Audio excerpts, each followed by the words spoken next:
Students, चलो आज आप लोग पार्ट 4 के बारे में पढ़ोगे। कल हम लोगों ने पढ़ा है पार्ट 3 तक, ठीक है। पार्ट 3 में हमने क्या डिस्कस किया है?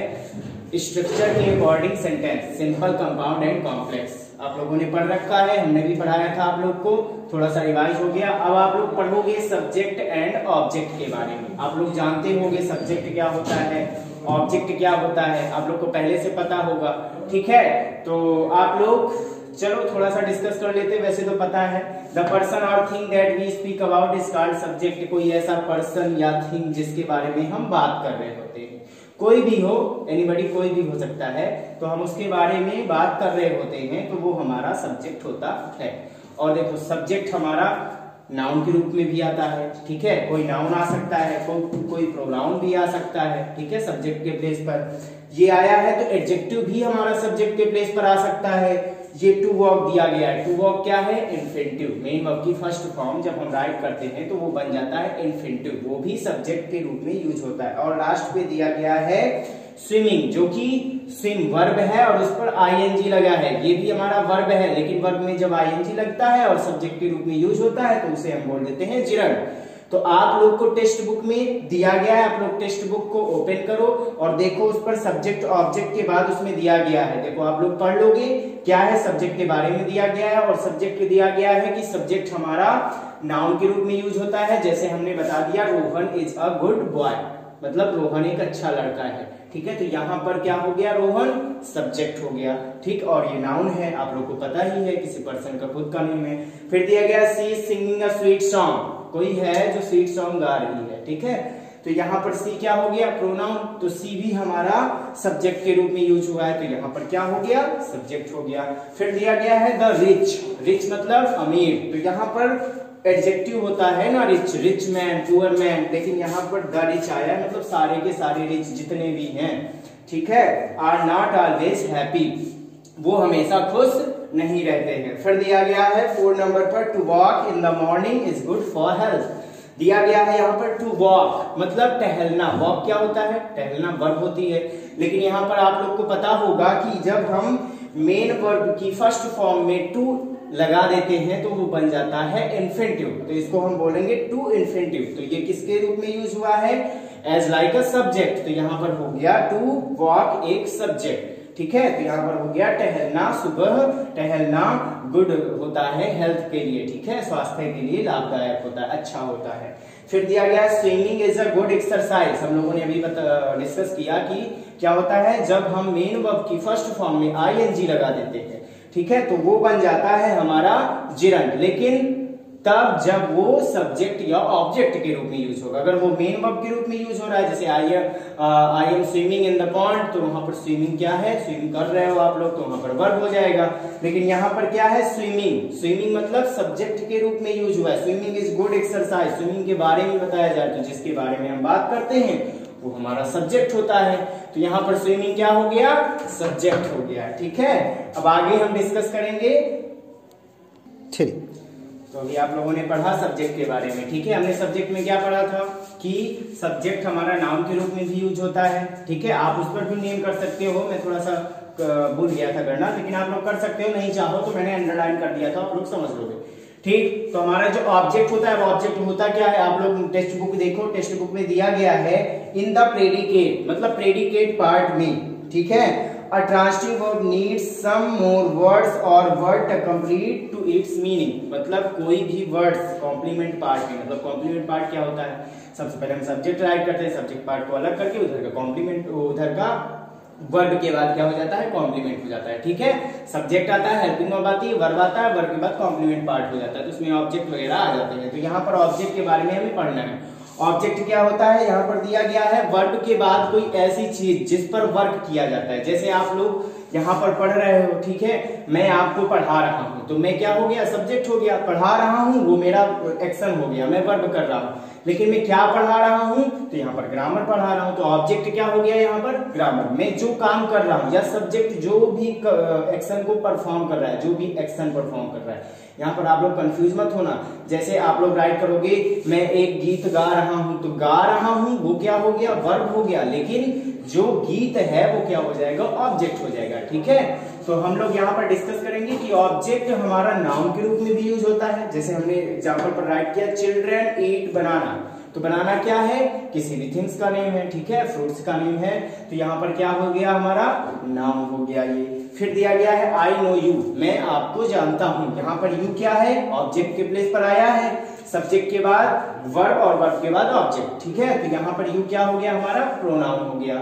ठीक है, आप लोग जानते ही हो प्रोनाउन होता है यू। इसके बाद we should respect the elders, हमें एल्डर्स की रिस्पेक्ट करना चाहिए। ठीक है, तो यहाँ पर एल्डर्स क्या है, एल्डर ब्रदर, एल्डर सिस्टर ऐसे बोलते हैं ना, तो एल्डर यहाँ पर तो एडजेक्टिव है, लेकिन द एल्डर्स लगा है, मतलब सारे के सारे एल्डर्स जो हमसे बड़े होते हैं, हमें उनका क्या करना चाहिए, रिस्पेक्ट करना चाहिए, रिग्रेट करना चाहिए, सम्मान करना चाहिए उनका।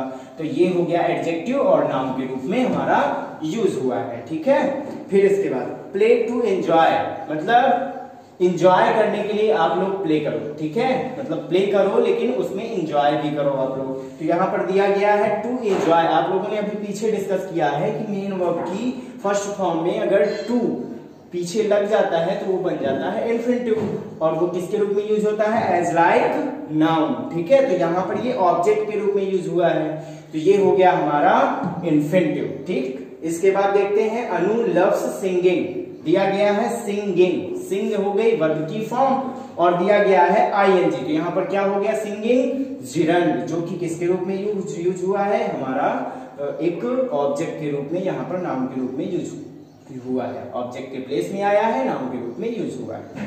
फिर दिया गया है आई सा हर वॉकिंग इन द गार्डन, मैंने उसको गार्डन पर टहलते हुए देखा। तो यहाँ पर आप लोगों ने फ्रेज पढ़ा है अभी, ठीक है, पीछे ही पढ़ा है, पीछे वाली वीडियो पर। फ्रेज क्या होता है, ग्रुप ऑफ वर्ड्स होते हैं जिनका कंप्लीट मीन्स नहीं होता है, मीन्स होता है लेकिन कंप्लीट मीन्स नहीं होता। ठीक है, उस पे सब्जेक्ट और वर्ब नहीं होते, इस पे देखो आप सब्जेक्ट वर्ब आपको नहीं मिलेंगे। ठीक है, और यहाँ पर हर वॉकिंग इन द गार्डन, ये क्या हो गया, पूरा का पूरा फ्रेज। तो आप लोगों ने अभी डिस्कस किया ऑब्जेक्ट के बारे में, अब हम लोग पढ़ेंगे ऑब्जेक्ट के काइंड्स। ठीक है, ऑब्जेक्ट के काइंड्स कितने होते हैं आपको पता हो।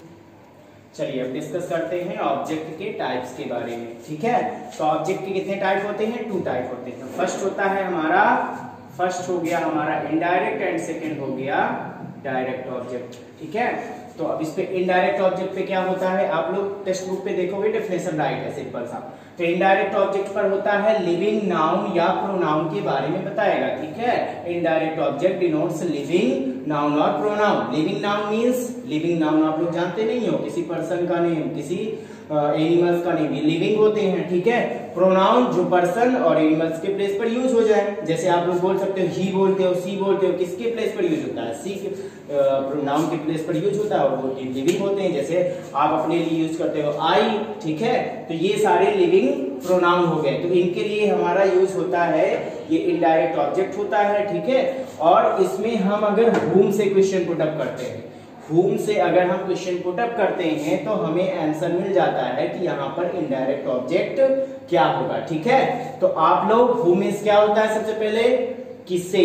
ठीक है, आप लोग नोट कर लो, हुम मींस होता है किसे। जैसे एग्जांपल पर हम देखते हैं सी गेव मी, उसने मुझको दिया, किसे दिया, मुझको दिया, या फिर किसको भी बोल सकते हो, उसने किसको दिया, मुझको दिया। तो यहाँ पर हमारा इनडायरेक्ट ऑब्जेक्ट समझ लो कि लिविंग थिंग्स, लिविंग थिंग्स के बारे में बताता हो, लिविंग नाउन या प्रोनाउन, और हुम से क्वेश्चन पुट अप करो तुरंत मिल जाएगा इनडायरेक्ट ऑब्जेक्ट। सेकेंड होता है direct object. Direct object denotes non living things, इस पे नॉन लिविंग थिंग्स बताएगा। जैसे आप थिंग्स के ले लो, बुक ले लो, मार्कर ले लो, पेन ले लो, व्हाइट बोर्ड, आप अपना मोबाइल भी ले सकते हो। तो इसके बारे में जब आप लोग क्वेश्चन पुट अप करोगे वर्ड से तो आप लोग को मिल जाएगा। सबसे पहले तो आप समझ सकते हो कि यहाँ पर नॉन लिविंग थिंग्स क्या है। अगर आपको जैसे यहाँ पर दिया गया सी गेव अ बुक, तो बुक यहाँ पर क्या है, नॉन लिविंग थिंग्स है, तो कौन सा ऑब्जेक्ट हो जाएगा, ये डायरेक्ट ऑब्जेक्ट हो जाएगा। और आपको पता करना है तो वर्ड से क्वेश्चन पुट अप कर लो, सी गेव अ बुक, उसने एक बुक दिया, तो उसने क्या दिया, एक बुक दिया। तो यहाँ पर ये क्या हो गया हमारा डायरेक्ट ऑब्जेक्ट। अब इसमें सी गेव मी, उसने मुझको दिया, किसको दिया या किसे दिया, मुझको दिया, यहाँ पर कौन सा हो गया, इनडायरेक्ट ऑब्जेक्ट हो गया। अब ये दोनों को हमने साथ में राइट कर दिया है, क्या दिया गया है, सी gave me a book, उसने मुझे एक बुक दिया। तो उसने किसे दिया या किसको दिया? मुझे दिया। तो ये हो गया इनडायरेक्ट ऑब्जेक्ट। और इधर दिया गया है फिर अ बुक, क्या दिया? एक बुक दिया। वर्ड से क्वेश्चन पुट अप किया, तो यहाँ पर हो गया हमारा डायरेक्ट ऑब्जेक्ट। ठीक है, तो आप लोगों ने क्या पढ़ लिया? इनके दोनों काइंड्स पढ़ लिया। आप लोगों ने पहले भी पढ़ रखा है, तो बहुत इजी है। ठीक है, आप इसका स्क्रीनशॉट ले लो और नोट कर लो। ठीक, चलिए पढ़ते हैं कॉम्प्लीमेंट। आप लोगों ने ऑब्जेक्ट के टाइप पढ़ लिया, ओके। अब पढ़ते हैं हम कॉम्प्लीमेंट के बारे में। कॉम्प्लीमेंट की डेफिनेशन आप लोग ने टेक्स्ट बुक पर देखो, दिया गया है some verbs takes some other words और words other than object to make the sense complete. दिया गया है ऑब्जेक्ट के अलावा कुछ और वर्ड्स होते हैं, कहीं कहीं ऑब्जेक्ट नहीं दिया रहता। ठीक है, तो वहां पर ऑब्जेक्ट अगर नहीं दिया गया तो कुछ ऐसे वर्ड्स आते हैं जो सेंटेंस को कंप्लीट करते हैं। तो सेंटेंस को ऐसे वर्ड्स जो ऑब्जेक्ट के अलावा आते हैं वो सारे कॉम्प्लीमेंट कहलाते हैं। ठीक है, यही डेफिनेशन पर दिया गया। आप लोग डेफिनेशन को राइट कर लोगे अपनी नोटबुक पर। ठीक, और जितने एग्जाम्पल आपको कराया जा रहा है, जैसे करवाया जा रहा है वैसे नोट करते जाओगे, प्लस में टेक्स्ट बुक का आप लोग राइट करोगे। डेफिनेशन आपको राइट करना है, और जो भी आपको एक्सरसाइज करवाई जाएगी तो बताई जाएगी, नहीं तो ज्यादातर आपको इसमें ही राइट करना है टेक्स्ट बुक पर। ठीक है, तो आप लोग एग्जाम्पल और इसकी डेफिनेशन आप लोग नोटबुक पर राइट करोगे। दिया गया फिर what is this added to such verbs to make meaning complete is called complement. मतलब कि कुछ भी वर्ड्स आ जाते हैं, ठीक, किसी भी प्रकार के वर्ड्स हों जो वर्ब की मीनिंग को कंप्लीट करने के लिए यूज होते हैं, उनको हम कॉम्प्लीमेंट बोल देते हैं। ठीक है, ऑब्जेक्ट उस पर ना हो या ऑब्जेक्ट हो, ऑब्जेक्ट के अलावा भी कॉम्प्लीमेंट हो सकता है, या फिर ऑब्जेक्ट नहीं दिया गया तो वहां पर मीनिंग को कंप्लीट करने के लिए कॉम्प्लीमेंट यूज किया जाता है। जैसे यहाँ पर दिया गया दीपक इज अ टीचर। दीपक एक टीचर है, तो दीपक क्या है? एक टीचर है। ठीक है, यहाँ पर आप लोग को सेंस लग रहा होगा कि हम लोगों ने पढ़ा है डायरेक्ट ऑब्जेक्ट पर कि वर्ड से क्वेश्चन पुट अप करो तो हमें डायरेक्ट ऑब्जेक्ट मिलता है, लेकिन यहाँ पर डायरेक्ट ऑब्जेक्ट ये नहीं है, यहाँ पर ये कॉम्प्लीमेंट है। पूछो क्यों? इसलिए क्योंकि वहां पर वर्ब परफॉर्म कर रही थी कोई एक्शन। जैसे मैं आपको ग्रामर पढ़ा रहा हूं, लेकिन दीपक कुछ कर नहीं रहा टीचर के साथ, वो केवल टीचर है, उसके बारे में बताया जा रहा है। ठीक है, तो आप लोग ये ध्यान रखना कि जब कोई वर्ब परफॉर्म कर रही हो, ठीक है, किसी एक्शन को परफॉर्म कर रही हो, तब वहां पर ऑब्जेक्ट होता है। जैसे हमने एग्जांपल अभी पढ़ा था, सी गेव मी अ बुक, उसने दिया, ना कि वो है। अगर होता तो वहां पर वो कॉम्प्लीमेंट होता, ऑब्जेक्ट नहीं होता। तो यहाँ पर दीपक इज अ टीचर, तो वर्ड से क्वेश्चन पुट अप करने पर आंसर तो थोड़ा थोड़ा मिल रहा है, लेकिन ये ऑब्जेक्ट नहीं है, ये क्या है? हमारा कॉम्प्लीमेंट है। ठीक है, तो टीचर क्या हो गया? कॉम्प्लीमेंट हो गया। इसके बाद सेकेंड एग्जाम्पल देखते हैं, द रोज स्मेल्स स्वीट। जो रोज है उसकी जो स्मेल होती है बहुत मीठी होती है। ठीक है, तो यहाँ पर स्मेल्स स्वीट, ठीक है, कैसी स्मेल होती है? स्वीट होती है। क्या और किसे से क्वेश्चन पूछने पर आंसर नहीं आ रहा, मतलब यहाँ पर ऑब्जेक्ट नहीं है। तो ये जो पार्ट दिया गया है ये क्या हो गया? हमारा कॉम्प्लीमेंट हो गया। ठीक है, अब हम लोग पढ़ेंगे आगे एक्सरसाइज के बारे में।